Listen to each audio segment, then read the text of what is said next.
আল্লাহ বলেন, হে মূসা, বলো, লা ইলাহা ইল্লাল্লাহ। তখন মূসা আলাইহিস সালাম বললেন, হে রব, এই কথা তো তোমার সব বান্দাই বলে। আমি এমন কিছু চাই যা বিশেষ হবে শুধু আমার জন্য। আল্লাহ বলেন, হে মূসা, যদি ৭ আসমান ও তার মধ্যে যা কিছু আছে এবং ৭ জমিন ও যা এতে আছে সব কিছুকে এক পাল্লায় রাখা হয়, আর লা ইলাহা ইল্লাল্লাহকে আরেক পাল্লায় রাখা হয়, তাহলে লা ইলাহা ইল্লাল্লাহ বেশি ভারী হবে।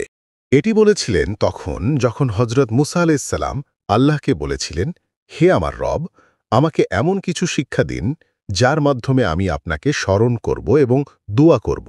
তখনই আল্লাহ তাআলা বলেছিলেন, লা ইলাহা ইল্লাল্লাহ বলো। আর মুসা আলাইসাল্লাম ছিলেন এমন একজন নবী যার সঙ্গে আল্লাহ তাআলা সরাসরি কথা বলতেন। এ কারণেই তাকে বলা হয় কালিমুল্লাহ, অর্থাৎ যিনি আল্লাহর সাথে কথা বলার সম্মান লাভ করেছেন। এটি কয়েকটি হাদিসে পাওয়া গেছে, যেমন সাহি ইবন হিব্বান, হাকিম, মুস্তাদরাক, মুসনাদ এ আহম্মদ। আর আল্লাহ তাআলা যে মূসা আলাইহি ওয়াসাল্লামের সাথে কথা বলতেন তা আল্লাহ তাআলা কুরআনেও বলেছেন। আল্লাহ কুরআনে বলেন, ওয়াকাল্লামাল্লাহু মূসা তাকলিমা, অর্থ, আর আল্লাহ মূসার সঙ্গে প্রত্যক্ষভাবে কথা বলেছেন। সূরা আন-নিসা, আয়াত ১৬৪। আরও একটি আয়াতে আল্লাহ তাআলা বলেছেন, ওয়ালাম্মা জাআ মূসা লিমিকাতিনা ওয়াকাল্লামাহু রব্বুহ, অর্থ, আর যখন মূসা আমাদের নির্ধারিত সময়ে এলেন এবং তার প্রতিপালক তার সঙ্গে কথা বললেন। সূরা আরাফ, আয়াত ১৪৩। লা ইলাহা ইল্লাল্লাহ, এই কালিমা হল ইসলামের মূল ভিত্তি, তাওহীদের মূল বাক্য। লা ইলাহা ইল্লাল্লাহ মানে আল্লাহ ছাড়া কোনো ইলাহ, উপাস্য, মালিক, হুকুমদাতা নেই। এটি শুধু মুখের কথা নয়, বরং অন্তরের গভীর থেকে আল্লাহ ছাড়া অন্য সবকিছুকে বাদ দিয়ে শুধু আল্লাহর দাসত্ব কবুল করাই এর মূলার্থ।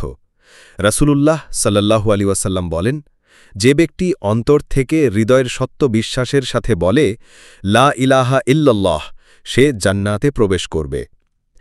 সহিহ বুখারী ১২৮, মুসলিম ২৬। অর্থাৎ এই কালিমা একজন মানুষকে কাফের থেকে মুসলিম বানায়।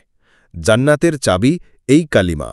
রাসূল সাল্লাল্লাহু আলাইহি ওয়াসাল্লাম বলেন, সর্বোত্তম জিকির হল লা ইলাহা ইল্লাল্লাহ। তিরমিজি ৩৩৮৩, হাকিম সহিহ।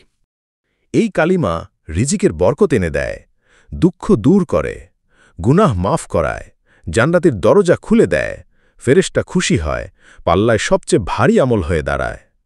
লা ইলাহা ইল্লাল্লাহ বলাটা শুধু ঠোঁট নেড়ানো নয়, এটা আল্লাহর সাথে সম্পর্ক তৈরি করা, আখিরাতের হিসাবের জন্য আমল জমা করা, দুনিয়ার রিজিকের দরজা খুলে দেওয়া। এই একটি বাক্যে লুকিয়ে আছে জান্নাতের চাবি, রিজিকের বরকত, গুনাহের মাফ আর অন্তরের সাকিন। এই কালিমা শুধু বলার জন্য নয়, অন্তর দিয়ে বিশ্বাস করার জন্য, জীবন দিয়ে বয়ে নেওয়ার জন্য। যদি ভিডিওটি আপনার হৃদয় ছুঁয়ে থাকে তাহলে লাইক দিন, শেয়ার করুন, যেন অন্যদের দিনই লাভ হয়। আর এমন আরও ঈমান জাগা নিয়ে ইসলামিক ভিডিও পেতে চ্যানেলটি সাবস্ক্রাইব করে পাশে থাকুন।